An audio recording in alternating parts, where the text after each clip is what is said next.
Boardroom Bound, episode 116, Timeless Truths of the Boardroom with Ellen Richstone.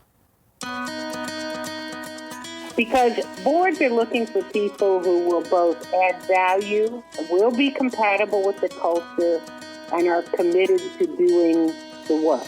Once you've joined the board, now there's another whole set. You need to be prepared. You need to work to build the bridges and get to know your fellow directors, which is, of course, much harder in a pandemic type of environment, but still possible. Hello, and welcome to this episode of Boardroom Bound. My name is Alexander Lowry, and this is the podcast dedicated to intentional leadership in the boardroom. My goal is to give aspiring and existing directors the tips, tactics, and strategies necessary to transform your confidence and build a successful career as a board director. Quick reminder, you can get all of today's show notes at podcast.gordon.edu. And in today's episode, I'm speaking with Ellen Richstone. Ellen is the quintessential example of a professional board member. She has a portfolio of public company board roles. She has gone down from 4 down to 3 now, which means she's got time in her hand to pick up another. And what she's going to do is talk to us how her background and experience from being the CFO of a public company, the CEO of a private company, positioned her, gave her a unique value-add perspective that showed how she would bring information of expertise to a board and how that has positioned her for wild success in this space. She has so many tips and strategies for you. You're going to love this. Lots of takeaways. Let's jump into the show.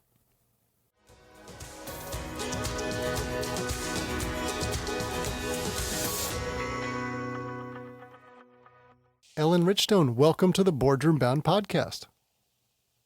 Thank you for having me. Well, for me, this is great fun. As a governance geek, getting to speak to someone like yourself who is a professional board director, who has a portfolio of board companies, is exciting because there's so much our audience can take away from this. And there's so much for us to try and cover today to fit it all in. So I'm gonna jump in here. Now, you didn't get to be that overnight. You had to do that over a long time, and you built some expertise and some network and some context.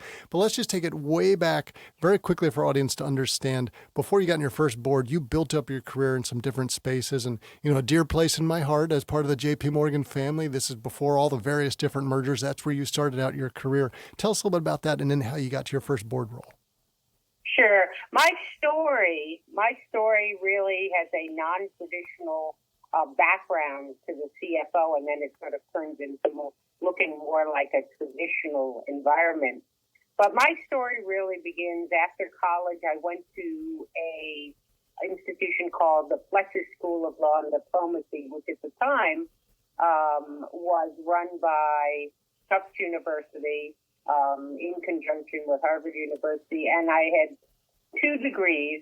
One was in international relations, international affairs. The second was in international business law.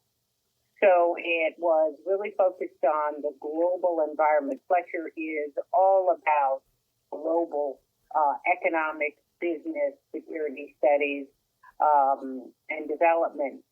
So after Fletcher, the question was, now that I had several degrees in the field of specific international business law, what would I do? Well, I began my career at Chemical Bank, which is now part of the JP Morgan world, if you will, after several mergers and acquisitions. At the time, it was the 5th largest bank in the world.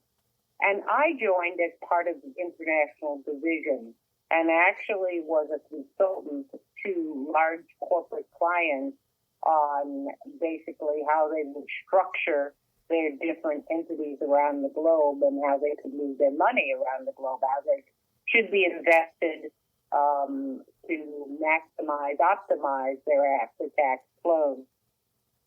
From Chemical Bank, I then came back to the New England area, and we'll say the next 25 to 30 years really spent my focused career in what I call corporate America, meaning operating or manufacturing technology companies. I worked for companies such as Polaroid, Data General, which was both of which were Fortune 500 companies. And at Data General, I became treasurer, the first female treasurer, the first female officer. This was back in the early 1980s. And from there, I jumped to becoming the chief financial officer of a $4 to $5 billion large global company, which was also headquartered in New England, called Honeywell Bull. And from there, the CFO of a Fortune 500 for aerospace, which was in aerospace. I ended up coming back to Boston, which is where my, if you will, my business roots are and where my husband prefers to live, if you will. And so we have been in the New England area since then. But my career itself really stayed as a corporate chief financial officer of some very large global companies, including a Fortune 500. And then in approximately the early 2000s, I think it was about 2002, I became the chief executive officer of a private services company. And it was during this time that I was first approached to be on my first public board in 2003. But prior to that, while I was a sitting CFO, I had joined the board of several not-for-profit companies and also several, or I'll call them early-stage technology-based companies, since most of the companies where I'd been CFO had a large footprint in the area of technology. Even my aerospace company, a huge amount of the focus was in the whole area of technology, building the cells and thrust reversers that went onto the airplane. So there I am in 2003, and I'm asked to be on my first public company board. And I was, as I said, sitting as the CEO of a services company. What they wanted, which was, I think, very interesting, is they wanted somebody who had CFO experience from a large global company, which I did. And also, they wanted someone with CEO experience. Now, clearly, I had only been a CEO of a private services company, not a public company. But since I had the mix of public and private, and what they were really looking for was somebody who could think strategically, but who could run the audit committee and be a qualified financial expert in its truest sense, they offered me the position. So I had the experience they were looking for, and I think it's really important for those who are listening. It is a critical element that as you try to go on boards or on boards and talking to boards, that you understand the value you bring to the board and what makes you unique or special. Because everybody, if they've got the kind of corporate experience or experiences in the business world, brings a certain uniqueness or something special that is important to a board. And you need to understand that, and that's the piece you need to concentrate on. So if I think in terms of the vast majority of the public boards I've been on, they've really come through my network. Either people I've worked with who are already sitting on public boards or people who are influencers. But these people knew me in a professional environment, either as a CFO or as a CEO. I'm not sure if that, Alexander, does the trick. No, that's great, Ellen. So let's continue the path that you're just saying there. So we'll come back. There's a whole bunch of stuff I want to ask you, but you're just talking about the network there, and you're talking about how opportunities come to you today. Now, clearly you have this brand and a reputation as a successful portfolio board director, but in terms of your network knowing you and knowing what you want, because that's very important. They have to know who you are and your skill set and that you're looking for these sorts of opportunities so that they think of you. So you had that first board role. You talk about your first public company board role in 2003. And at some point along the way, you're probably going, I like this. I'd like to do more of this sort of thing. And as your life grew and changed and you could do more, tell us about what the experience was sharing and positioning that with your network to go, hey, you know me, and this is what I stand for, A, B, and C, and please think of me if these sort of things come up. Give us sort of background experience, best practice ideas for how people should go about doing that stuff. Yeah, I think that's actually a very important point because I did some things right and I've done some things wrong. So the things I've done right is that understand your network, know who your network is, think long and hard about how you want to approach them. this is not like looking for a job. You do not know when board opportunities are available, or not usually. And it's not a situation where you call someone on the board and say, hi, do you have a position for me, sort of thing. Well, you can do that, but it's not going to work very well, right? Well, it won't work very well. Exactly. It won't work very well. In fact, since culture is such a huge piece of the final step, it would probably knock you out there if it didn't knock you out before. Right. But I think one of the things I did wrong, one of the actions that I did not do correctly, was there was a period of time where I was trying to decide whether I was going to stay working full time and keep like one public company board, or if I was going to go full time into board work. And I would talk to people, and during this period of time, the board I was on, the public board I was on, sold. So we sold the company. It was the right thing for the shareholders to do. And at the same time, the company that I was running also sold. So I found myself in one of those situations where I was a person without a portfolio. You had some time on your hands trying to figure out what to do with it. Yeah, exactly. And so as I was talking to people, I was actually shocked that after about a couple months, nothing had popped on either side. And a colleague of mine who'd known me for like 30 years then pulled me aside one day, and we were at, I think, a NACD, National Association of Corporate Directors event, and pulled me aside and said, Ellen, your market that is confused about what you want. We need to know whether you're going board full time or whether you're going back to an operating job and then adding a board, because nobody wants to put somebody on a board and then they go to a full-time job and maybe can't stay on the board, or maybe there's a conflict in industry, conflict between the board and the full-time job they join. So your market, the message was, your market needs a clear direction from you as to what you really want to do next in your stage of career, right? Are you going to be a full-time director, or are you going back operating, in which case focus on the operating and then add the board? So I made the decision at that point to go full-time as a director because I really enjoyed it. I felt that I brought a lot of value. I loved coaching and mentoring CFOs. There's a right way to do it, a wrong way to do it. I actually enjoy chairing audit committees.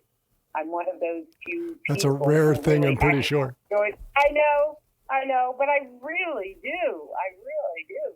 So, net, once I thought about this advice and started going back to my network, I fairly quickly, which is very unusual, usually getting on a board takes about 18 months, but within the next 3 to 6 months, I ended up on 4 different boards, 4 public boards, which up until, I call it about 9 months ago, a year ago, that's pretty much what I was on, with 4 public boards, which is perfect for me. It's the load I like. It's a full-time job.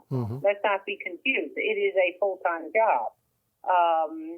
But I love it, and it worked well. I have too much free time right now because one of the companies sold, so I actually have room to add a board. But I think the message here that people need to think about is, don't underestimate, 1, the power of your network. 2, make sure your network knows what your branding is, which is a different conversation. Like, what are the skills and value you bring? 3, is this a full-time thing, a board, or are you trying to do what many people do, which is work full-time and add 1 public board, which is a different mix, which is possible. So I had never heard it described exactly the way you discussed it, which is brilliant, of confusing your network because they don't know. And the answer to confusion is no, always no. If you ask me to burn calories to figure something out, I can't do it.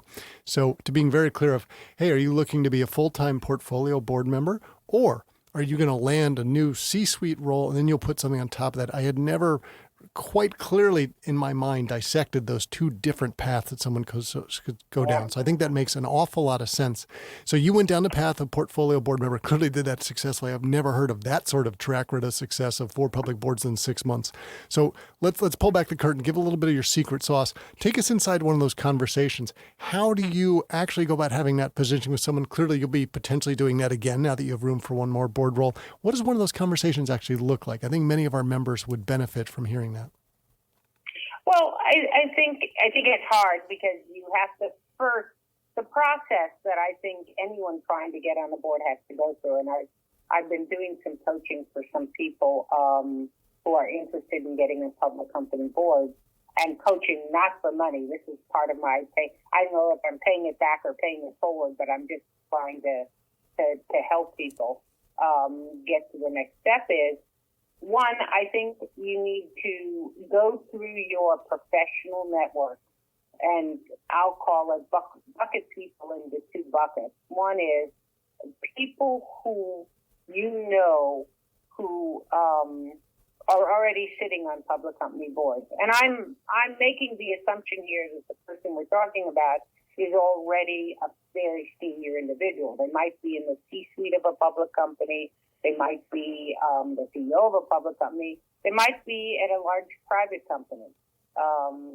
But I'm assuming they are of that senior ilk, if you will, senior quality. So go through your network and figure out, A, who knows you professionally and currently sits on a public company board. 2, of all the enablers or influencers, and that might be lawyers, accountants, investment bankers, of those people who really work closely with public company boards and make sure they're on list B, right? And then you might have a list C, which is people who know you well, but they don't know you professionally well, but you may know them, from a not-for-profit or from a some other kind of environment where they really know you well, who also, again, sit on public company boards or work with public company boards. And so you've got those lists, right? Mm-hmm. So now you need to step back and say, what's my value add?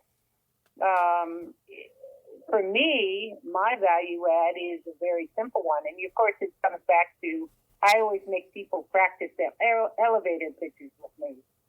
I'm not sure I do mine very well anymore, but mine is clearly former Fortune 500 CFO, former CEO of a services company. I have extensive experience sitting on public boards since 2003. My biggest areas of value add are in finance, as an experienced chair of the Audit Committee, technology companies and technology, manufacturing, a global business environment, and M&A, where I've done, as an operating executive, over 30 M&A deals in my operating experience. Then you add on top of that, of course, from a board perspective. So, it's you figure out in 4 sentences, essentially, how you want to define your uniqueness and value. And it could be specifically in technology. It could be, mine tends to cross industries because I've been in 6 or 8 different industries, although most of them have the thematic elements that I was just discussing. But you could have somebody who is heavily steeped in retail. I have a couple colleagues I know who just are just incredibly well steeped in retail, the retail area, or they might be steeped in financial services, whereas I spent the first 4 or 5 years of my career and actually sit on a private board of a financial services company, but people who really have the in-depth experience. So you figure out what that value is, your own private secret sauce, something that really differentiates you, and you need to be able to verbalize it in a way that the party receiving the information can imagine the value you would bring inside the boardroom. And again, it's a group of 5, 7, 9, depending on your boards. My boards tend to be small, but it needs to fit, and it needs to. You can't be a one-trick pony. I hate to use that expression, but you can't just at A. You need to bring expertise, but then you need to be able to be a full participant at the board level in a collegial manner. And when you think back to the various boards that you've joined over the years, and now you've had so many different experiences, when you were thinking about someone, say, really starting strong, we talked about how you coach a few people to land their first public board seat, which is sort of seen as the beginning of you've opened the doors to all the stuff that Right. you want to do. What are your top tips for someone to really be successful once they finally have done all that hard work and landed the opportunity? So, all right. So I guess for somebody, I separate that question into two pieces. Before you join the board, before you join your public board, make sure that you really understand that this is a real job. You need to be committed. You can't be retired. And I'd say when you're talking to people about going on a board, as soon as you talk about, well, I'm retired and I'm looking for something to do in my retirement, you will not succeed with that board opportunity. I guarantee you. Right. Because boards are looking for people who will both add value, will be compatible with the culture, and are committed to doing the work. Once you've joined the board, okay, now there's another whole set. You need to be prepared. You need to work to build the bridges and get to know your fellow directors, which is, of course, much harder in a pandemic type of environment, but still possible. And it's boards are still adding people, and it just means that boards have to work harder to get to know the new person, and the new person has to work harder to get to know his or her fellow directors. Be thoughtful in your questions and be constructive. I'd say leave your ego at the door. One of the classic mistakes, and then actually my last one, and I want to come back to one I said earlier, is stay fresh, both in business areas related to your company and in education related to the boardroom. But I want to come back to the leave your ego at the door and the comment about be thoughtful in your questions and be constructive. Because the mistake I've seen a lot of first-time directors make is they think they have to just, 1, hit the road running, 2, immediately add value, and 3, they're smarter than everybody else in the room in their area, whatever their area is. And so the answer is no. Because in actual fact, you've got a room, and whether it's 5, 7, or 9, however many people your fellow board members are, they are as accomplished as you are. Mm-hmm. Now, clearly you're being selected because you're bringing something of value, and you need to understand that. But you may not be the only one with that knowledge. You may be the second or third person with that knowledge with a slight variation on that ability. For example, you may have a lot of P&L guidance and P&L experience running a large division of company. Well, somebody else on the board may have been a CEO of a company. You may be a former partner of an audit firm, and somebody else on the board maybe had been the CFO of a public company. So again, both people know finance, they know it from different angles. So don't assume that you are the smartest person in the room.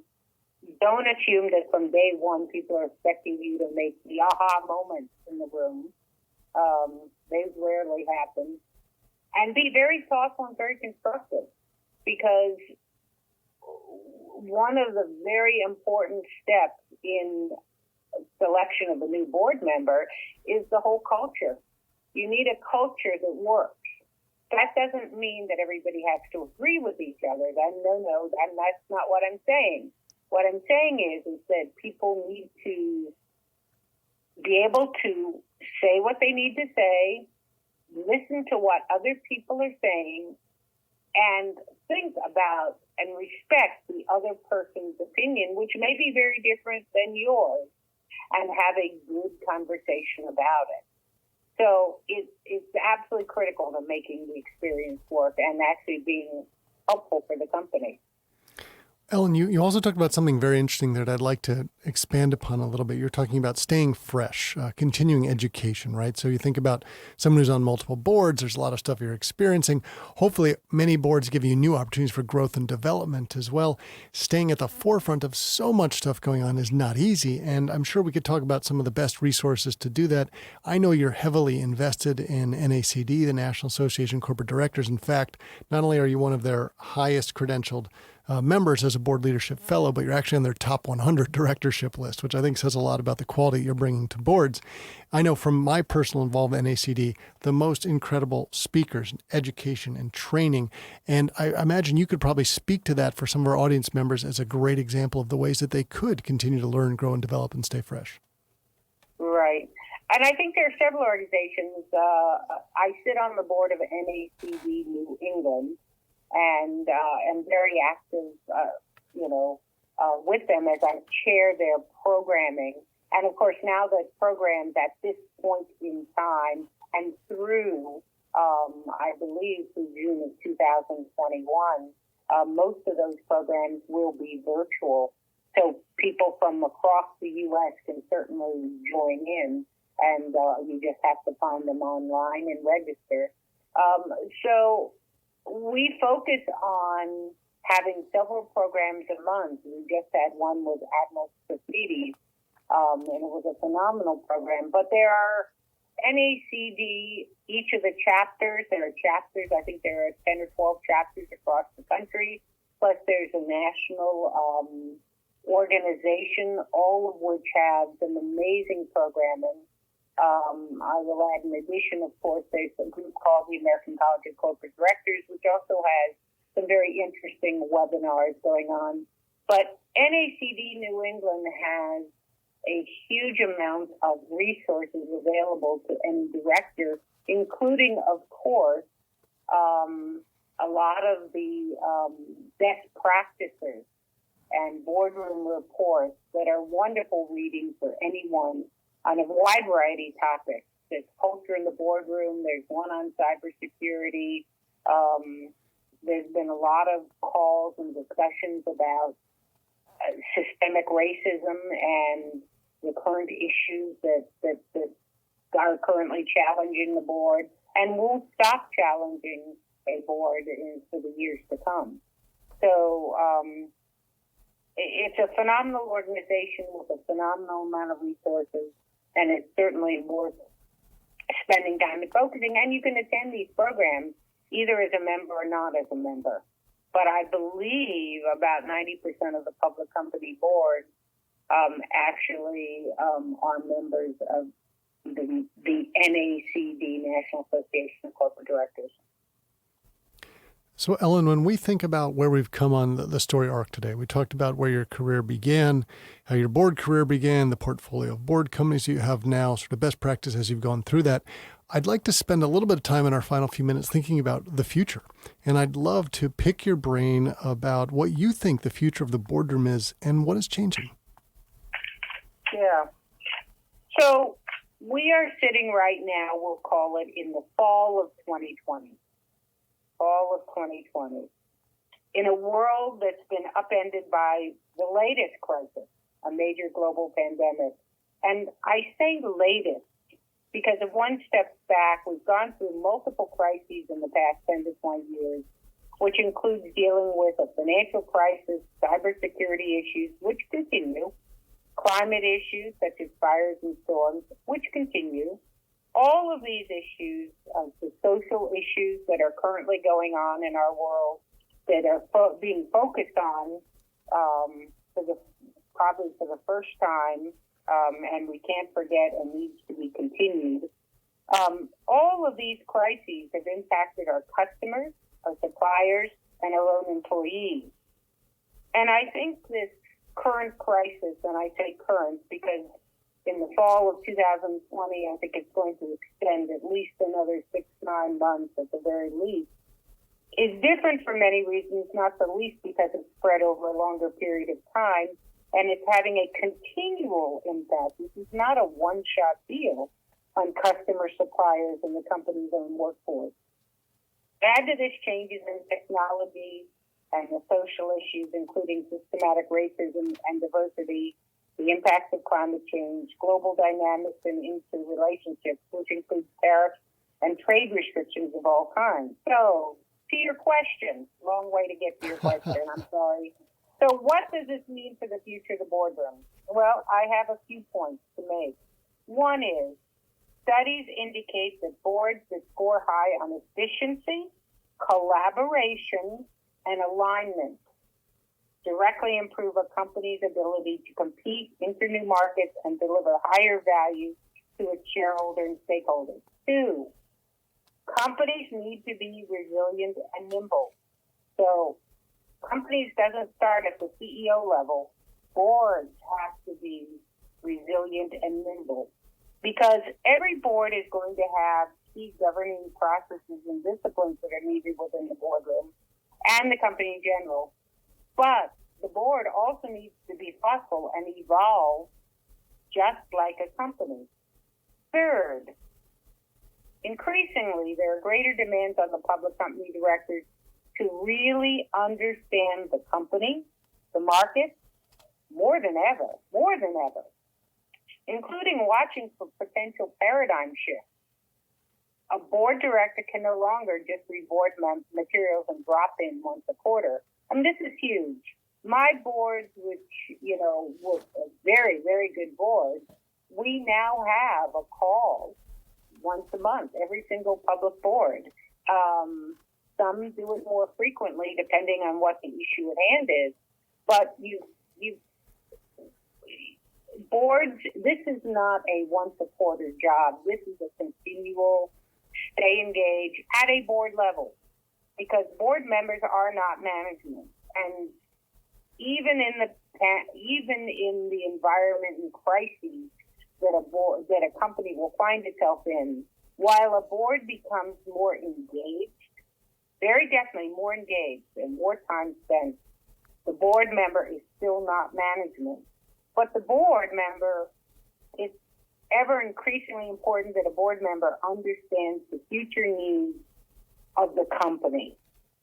So, what does the board member need to take into account? 1, the need to be resilient. Crises are coming more frequently. This will not stop. We just aren't sure what the next one will be. 2, responding to social needs. This has not historically been something that the boardroom has spent a lot of time on. Issues like systemic racism and diversity inclusion, they're not going away, and the board absolutely needs to be focused on it. 3rd, I'll call it changing technology. And the examples I'll give you are social media and the need to be digital. 2, the customer needs, speed, and this is all being impacted by technology. The speed of change is increasing, which includes not just product evolution, but how you communicate with your customers and your products are delivered. 3, cybersecurity issues loom, I would say, ever more critical. And as the technology evolves, so do attacks on companies. And 4th, your stakeholders, your investors, your shareholders, your customers, supply chain, and your employees. It is absolutely critical for the board to understand and be responsive to all those needs. And that's a big change. That's a huge change from where the board was 10 years ago. Not an easy job, and it seems to be getting harder by the day these days. So, Ellen, it was wonderful to have your seasoned experience and advice. You've given some great lessons learned and best practices, and we were delighted to have you on the show today. Thank you for sharing your insights and helping all of us to be boardroom bound. Thank you so much for having me.